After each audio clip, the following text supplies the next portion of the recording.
행하신 모든 일 주님의 영광 다 경배합니다.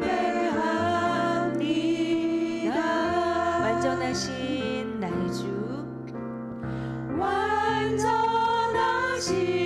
나의 주 의의 길로 날 인도하소서. 행하신 모든 일 주님의 영광 다 경배합니다. 예배합니다. 예배합니다.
어떤 상황에도 나는 예배하네.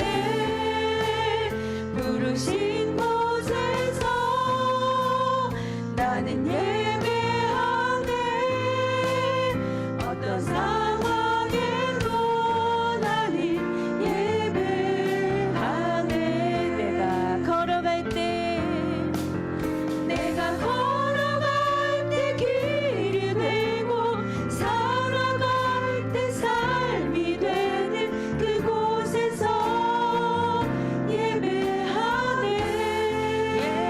예배하네. 내가 걸어갈 때 길이 되고 살아갈 때 삶이 되는 그곳에서 예배하네. 부르신 곳에서 부르신 곳에서 나는 예배하네. 어떤 상황에도 나는 예배하네. 부르신 곳에서 나는 예배하네. 어떤 상황에도 나는 예배하네. 따스한 성령님, 따스한 성령님, 마음으로 보내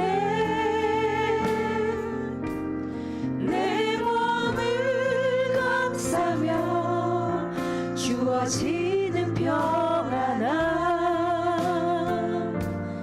만족함을 느끼네. 사랑과 진리에 사랑과 진리에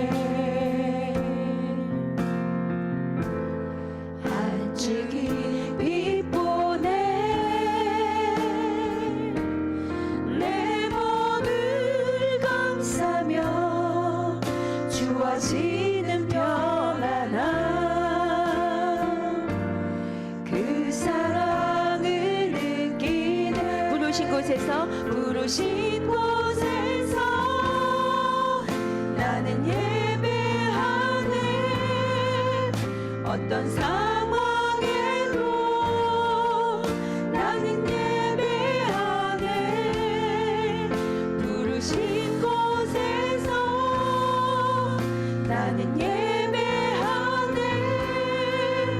어떤 상황에도 나는 예배하네. 내가 걸어갈 때 내가 걸어갈 때 길이 되고 살아갈 때 삶이 되는 그곳에서 예배하네. 예배하네. 내가 걸어갈 때 길이 되고 살아갈 때 삶이 되는 그곳에서 예배하네. 부르신 곳에서 부르신 곳에서 나는 예배하네. 어떤 상황에도 나는 예배하네. 부르신 곳에서 나는 예배하네. 어떤 상황에도 나는 예배하네. 보라 너희는 보라 너희는 두려워 말고 보라 너희를 인도한 나를 보라 너희는 지치지 말고 보라 너희를 구원한 나를 너희를 치던 적은 어디 있느냐 너희를 억누르던 원수는 어디 있느냐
말씀에 거센 풍랑도 잠잠하게 되도다.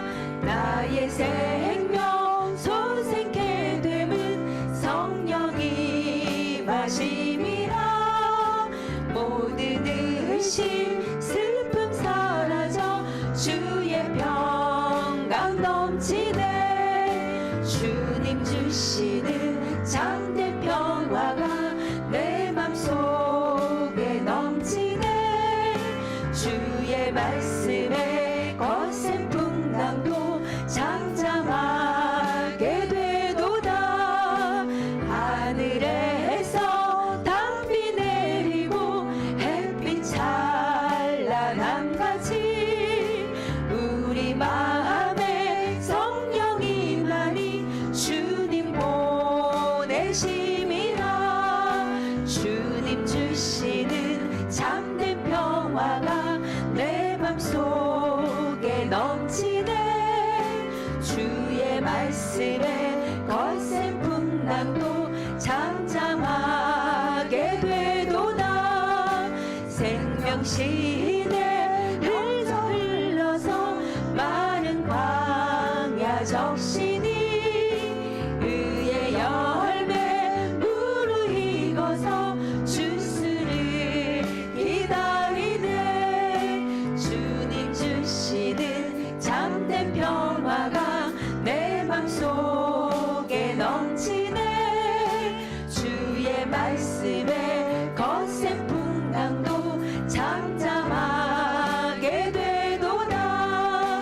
놀라우신 주의 은혜로 그의 얼굴 뵙겠네. 평화로운 안식처에서 영원토록 쉬겠네. 주님 주시는 참된 평화가 내 맘속에 넘치네.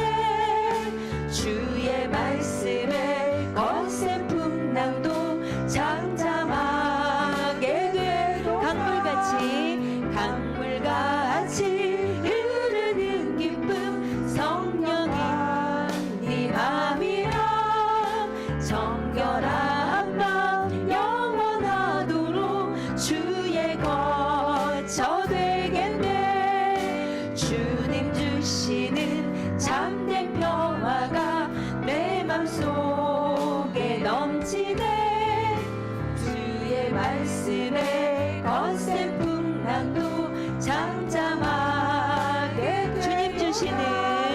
주님 주시는 참된 평화가 내 맘속에 넘치네.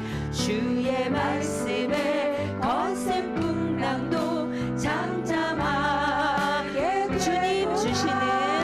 주님 주시는 참된 평화가 내 맘속에 넘치네. 주의 말씀에 거센 풍랑도 잠잠하게 되도다.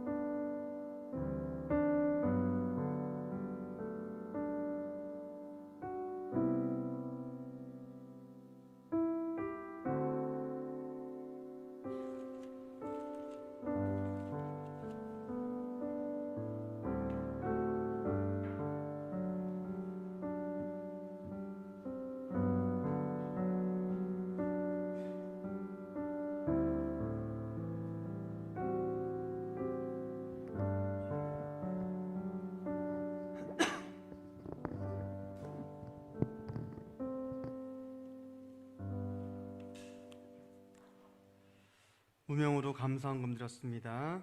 우리 1천번째 헌금 전수홍 박묘승 권사님 하나님께 드렸습니다. 사도교육 속 대제사장 아사라가 대답하여 이르되 백성이 여호와의 전에 예물을 드리기 시작함으로부터 우리가 만족하게 먹었으나 그 남은 것이 많으니 여호와께서 우리에게 복을 주셨음이니라.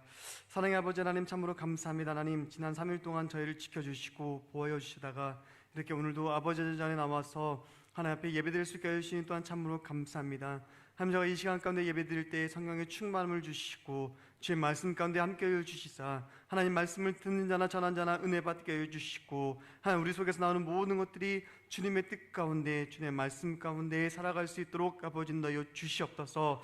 아버지, 오늘 예배 가운데 찬양으로 또한 안내로 또 방송실에서 수고하는 모든 손길들 주님께서 기억하여 주시고 하나님, 또한 유튜브 영상으로 예배드리는 성도들 가운데 함께하여 주셔서 그들에게도 동일한 복을 허락하여 주시옵소서. 하나님, 이 시간 가운데 함께하여 주시고 예배를 시종을 주님께서 주장하여 주실 줄 믿사오며 예수님의 이름으로 기도합니다. 아멘. 성경 말씀 보도록 하겠습니다. 성경 말씀 두 군데 볼 건데요, 사도행전 20장 24절 말씀과 고린도후서 6장 9절과 10절 말씀을 보도록 하겠습니다. 저희 앞에 자막에도 있으니 찾으셨으면 다 함께 봉독하도록 하겠습니다. 내가 달려갈 길과 주 예수께 받은 사명 곧 하나님의 은혜의 복음을 증언하는 일을 마치려 하면은 나의 생명조차 조금도 귀한 것으로 여기지 아니하겠노라. 아멘. 우리 고린도후서 6장 9절부터 10절 말씀 함께 읽도록 하겠습니다.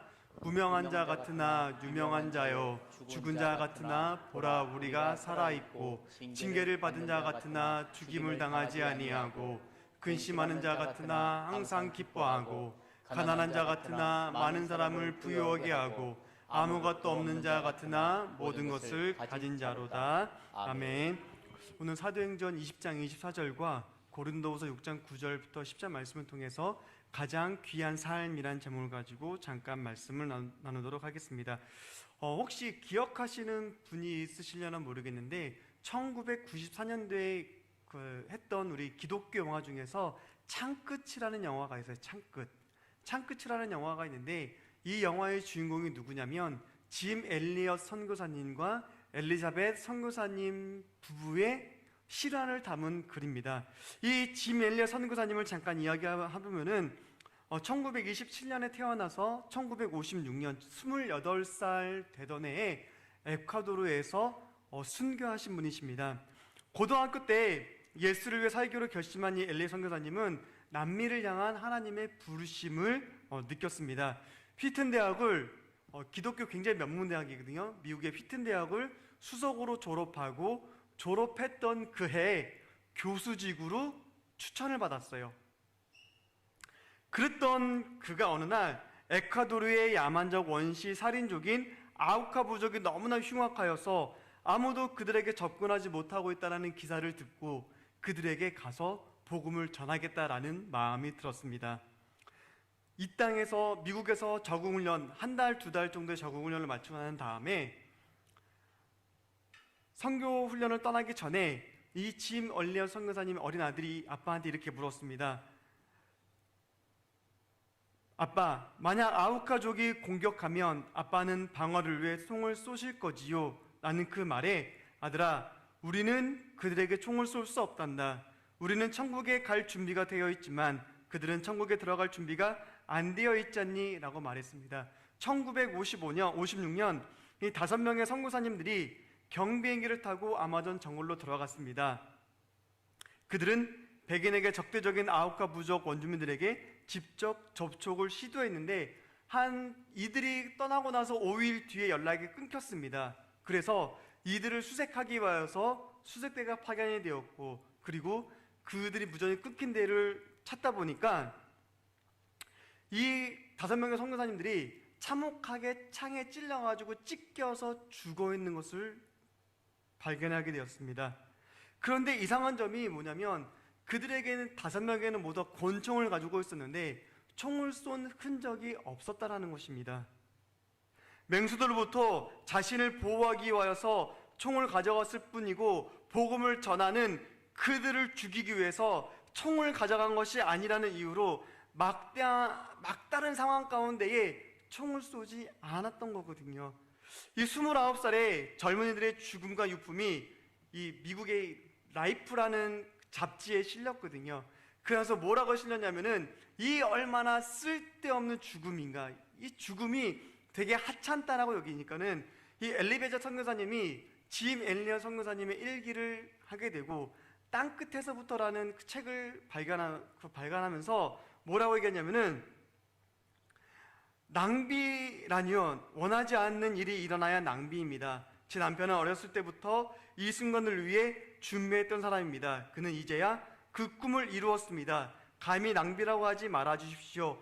더 놀라운 사실은 뭐냐면 이 5명의 선교사님 부인들이 미국에서 1년 동안 간호사 교육을 받고 아이들을 다 데리고 아우카 부족에 들어가서 그들에게 헌신적으로 간호사 역할을 했습니다.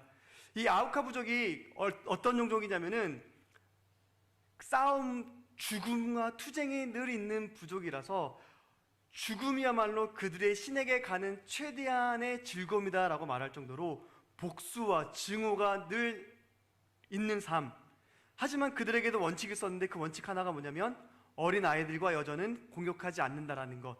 그래서 그들이 그 아우카 부족에 들어가서 복음을 전하게 되었고 안신년이 되어서 고국으로 돌아가려고 하는 그때에 원주민 추장이 물었습니다. 왜 이곳에 와가지고 우리를 위해서 그토록 헌신토록 간호 역할을 하셨습니까? 라는 말을 하자 이 엘리자베스 선교사님이 뭐라 그러냐면은 우리 남편이 당신을 늘 너무나 사랑했기 때문입니다 라고 말하자 이상해서 그 추장이 물어봤습니다.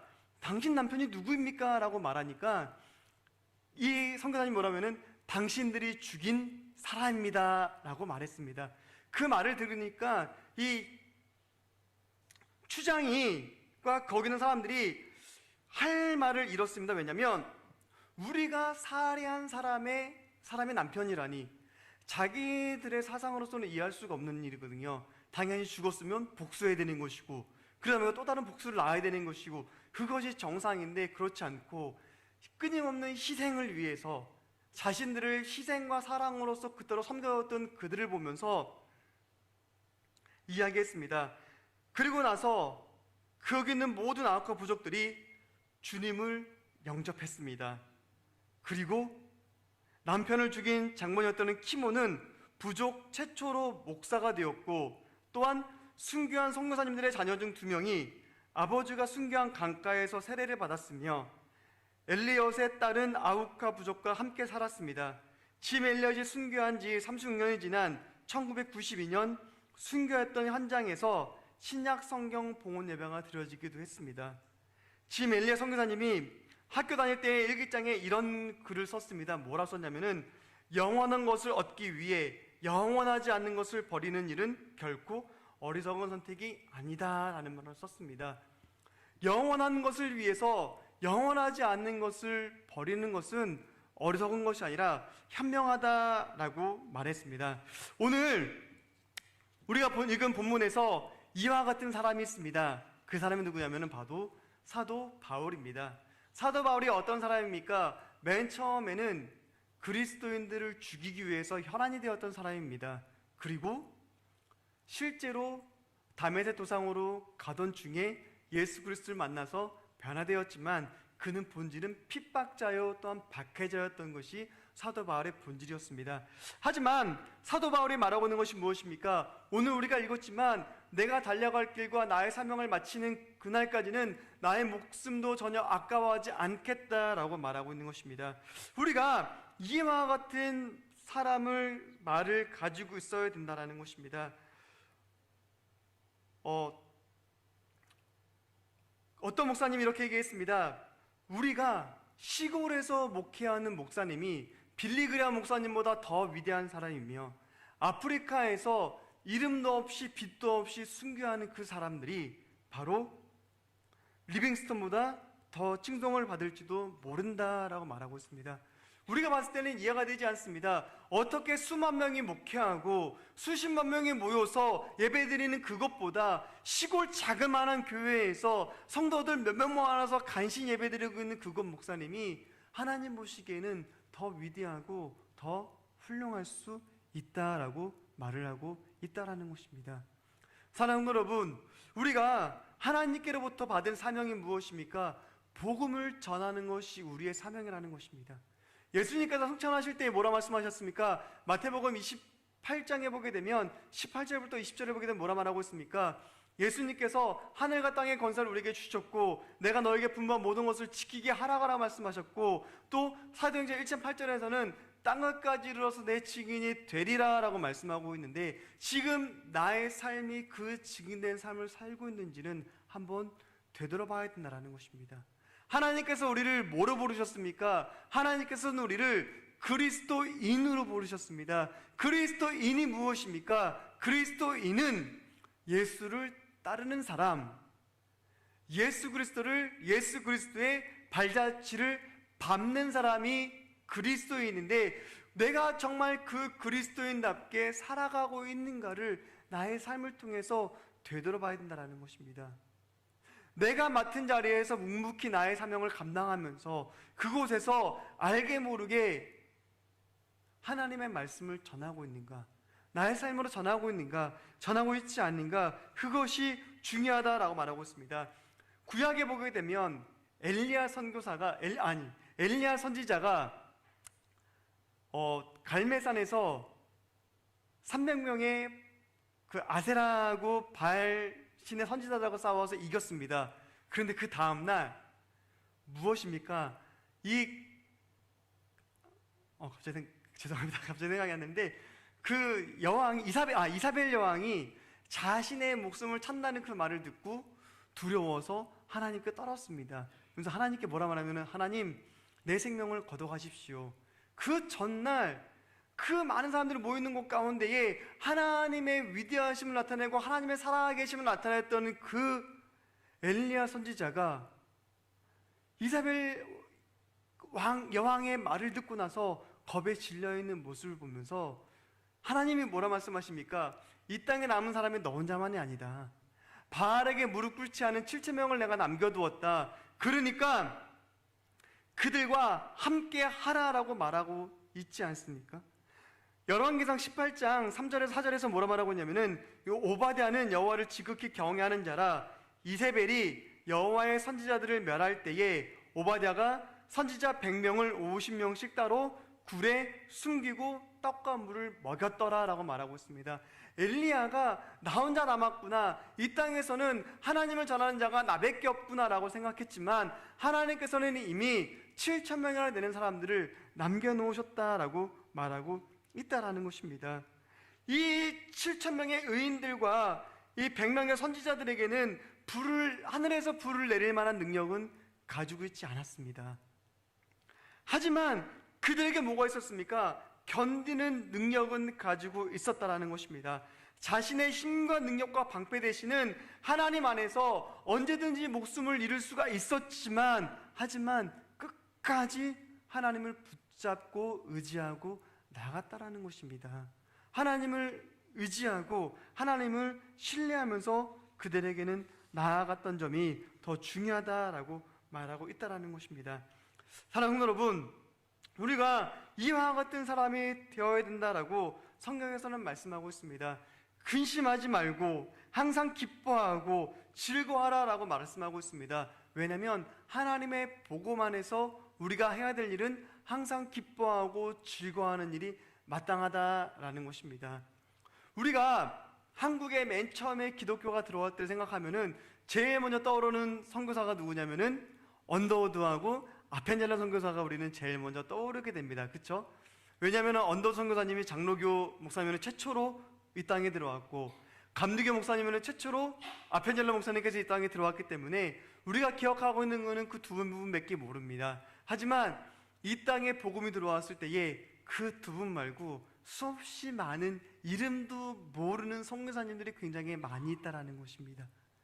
영화진에 가게 되면은 외국인 묘지가 있거든요. 외국인 묘지가 있는데 거기에는 선교사님뿐만 아니라 외국인들이 그 전체적으로 묻혀 있지만, 하지만 그곳에 선교사님들을 보게 되면은 한국에 와서 고국에 있었으면 걸리지 않았을 풍토병에 걸려가지고 죽어가면서까지도 복음을 전하게 되었고, 또 자신의 어린 아들을 이 땅에서 얻었지만 이 땅에서 병에 걸려가 죽어가고 있는 그 모습을 지켜보면서도 계속 하나님의 복음을 전했던 그들을 보면서 우리가 알아야 될 것이 뭐냐면, 이름도 없이 빛도 없이 묵묵히 자신이 맡은 그 자리에서 하나님의 말씀을 전하는 자들이 너무나 많다는 것입니다.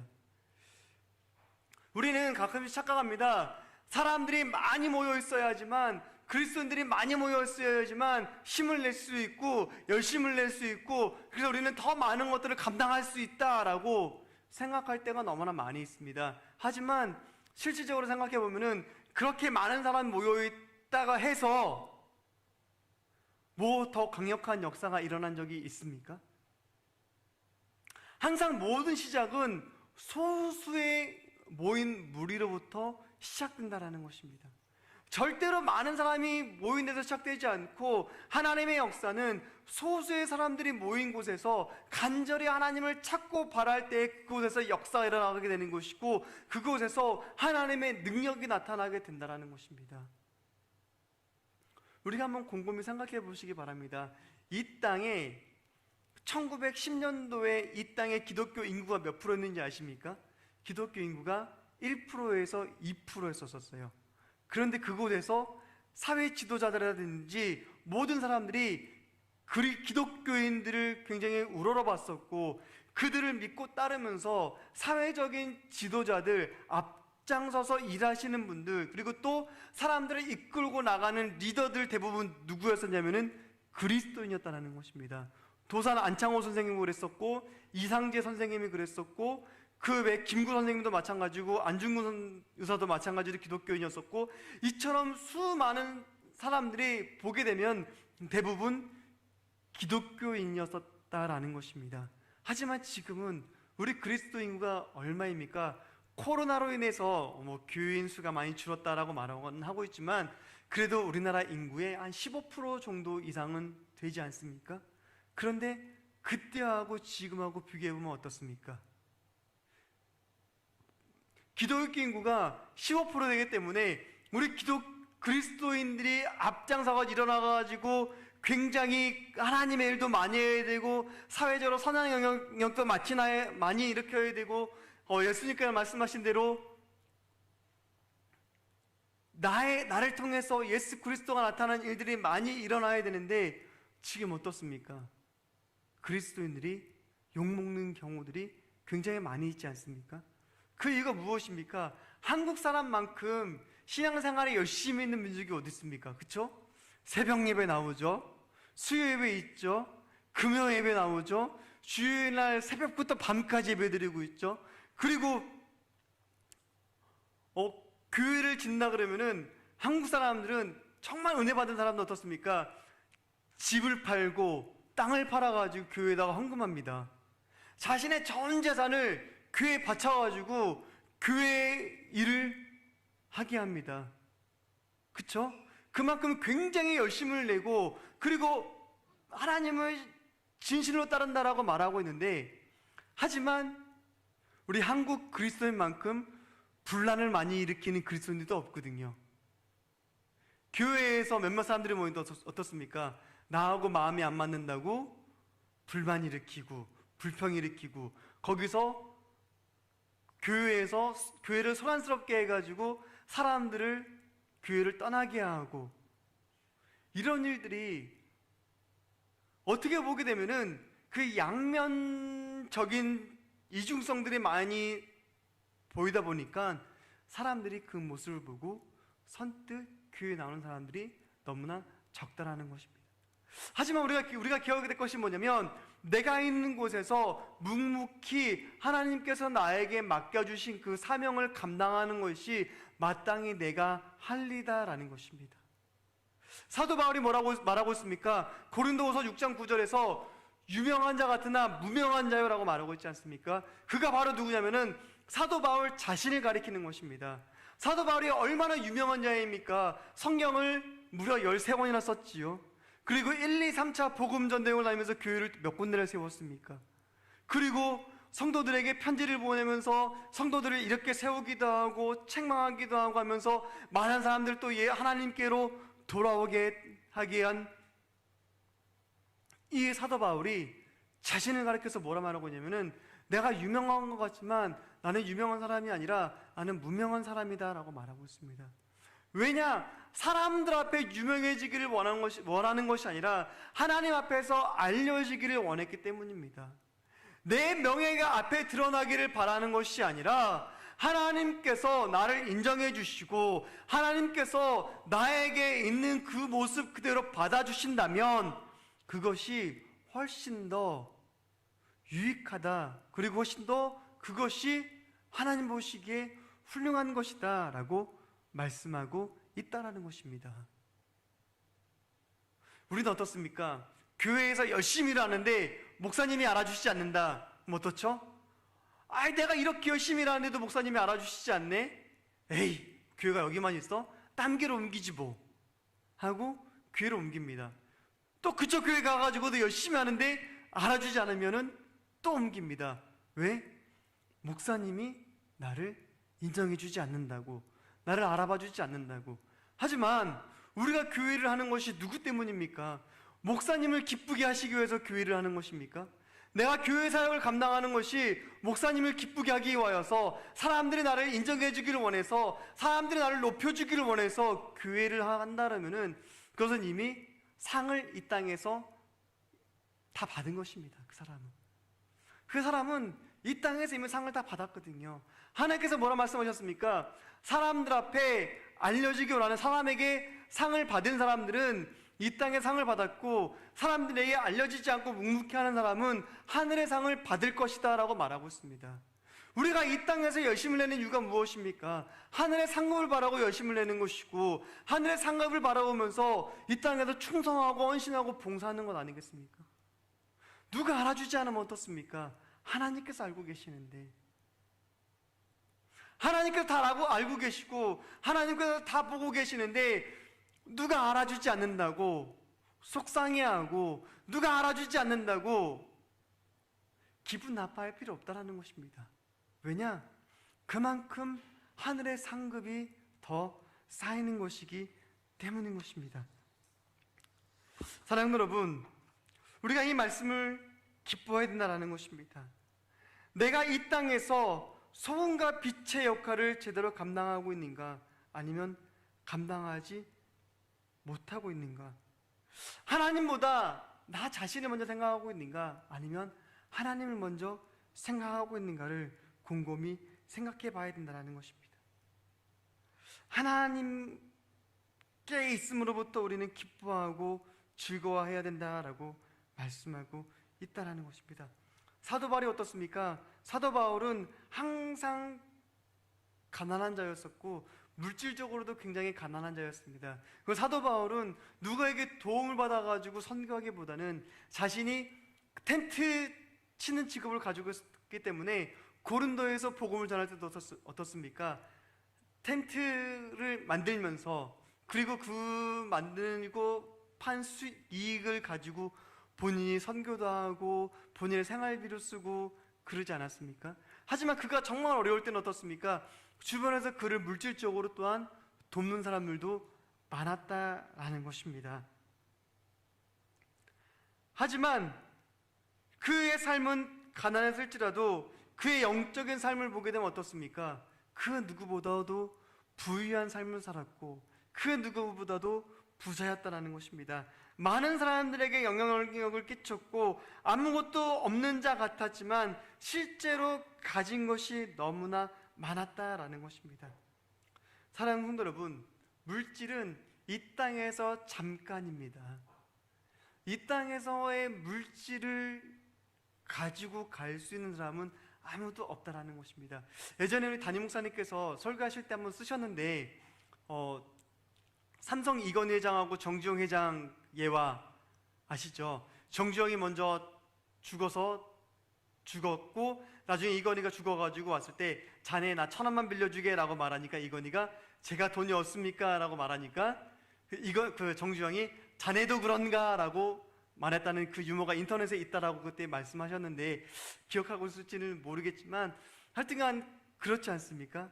이 땅에서 아무리 부자일지라도 저 천국에서 우리가 가져갈 수 있는 건 뭐냐면 내가 이 땅에서 얼만큼 하나님을 위해서 헌신했는가. 물질이 아니라 내가 이 땅에서 얼만큼 하나님을 위해서 희생했는가, 헌신했는가, 내가 맡은 그 자리에서 얼마만큼 내가 묵묵히 나에게 맡겨주신 사명을 잘 감당했는가.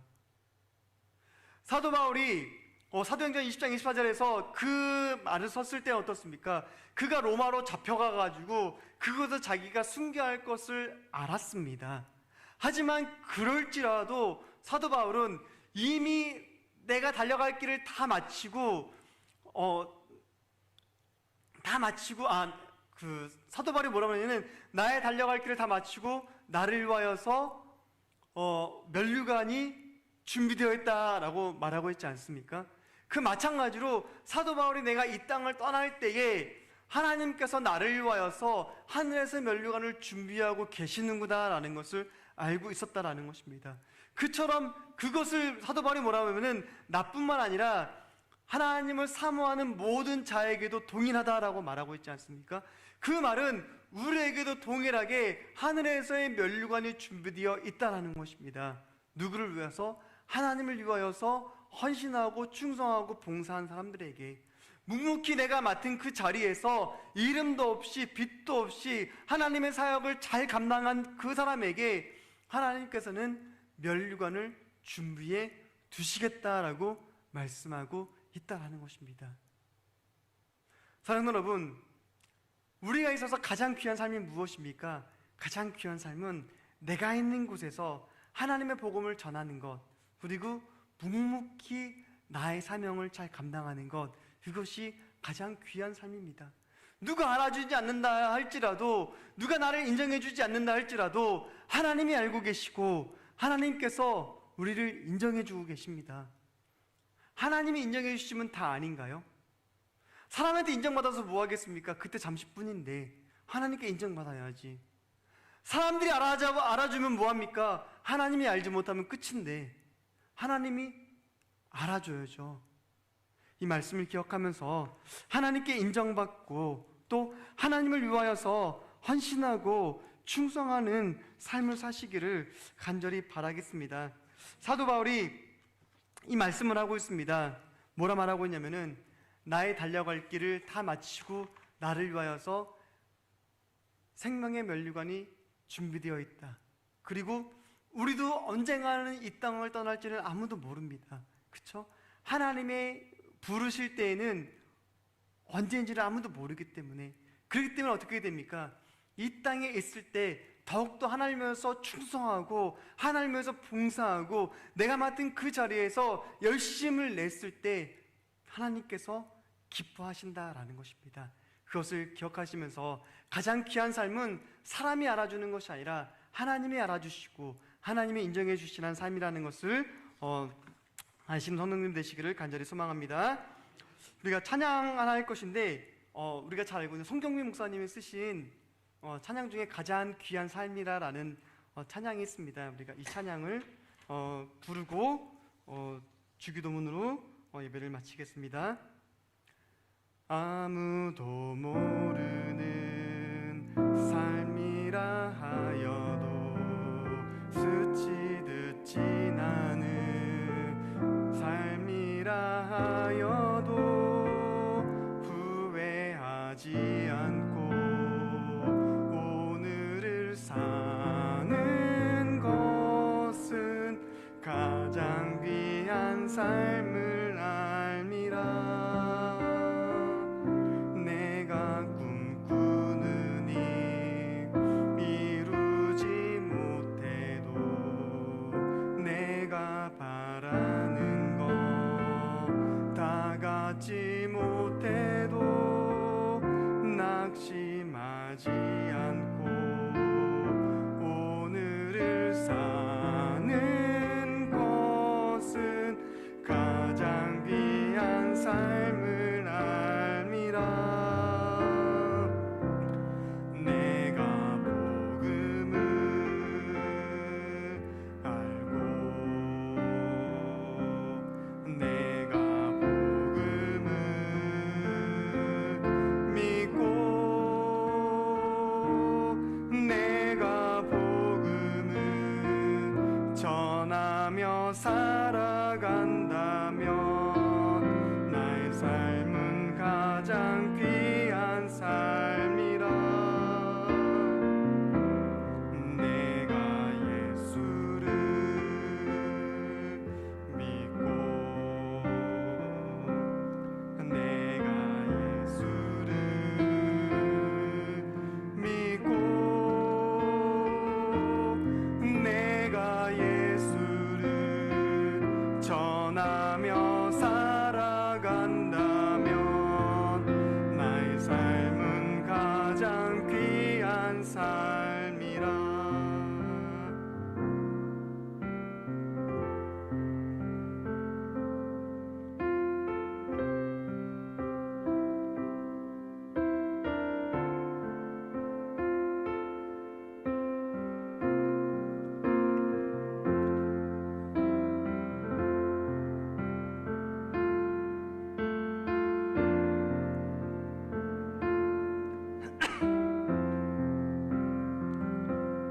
하나님 독생자 예수 그리스도 날 위해 고귀한 생명 주셨으니 그 생명 받은 나 하늘의 소망이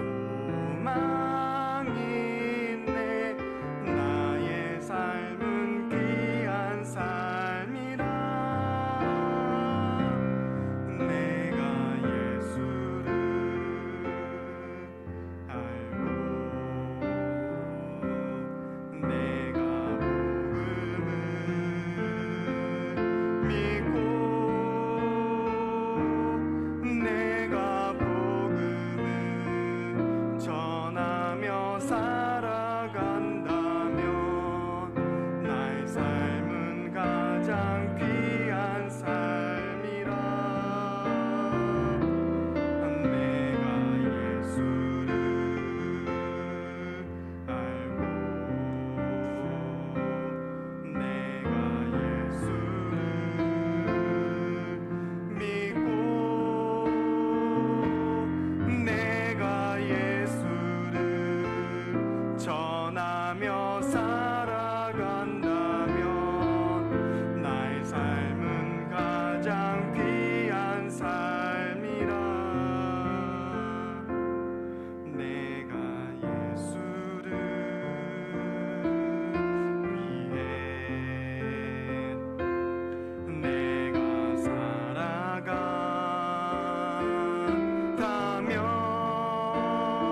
살아간다면 나의 작은 삶 아무도 모른다 해도 나의 삶은 가장 귀한 삶이라.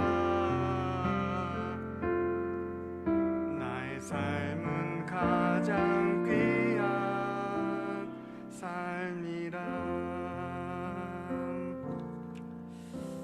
나의 가장 삶은 아무도 모른다 해도 하나님이 알아주시는 그 삶을 살아가면 이 찬양의 가사의 내용처럼 가장 귀한 삶인지를 믿으시기를 간절히 소망합니다. 우리 지금으로 예배 마치고 우리가 주여 한 번 외치고 다 같이 통성으로 기도하시다가 자리로 돌아가시겠습니다.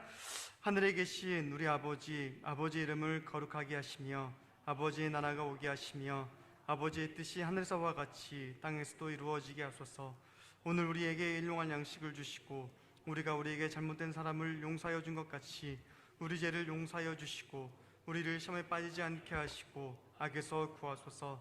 나라와 권능과 영광이 영원히 아버지의 것입니다. 아멘.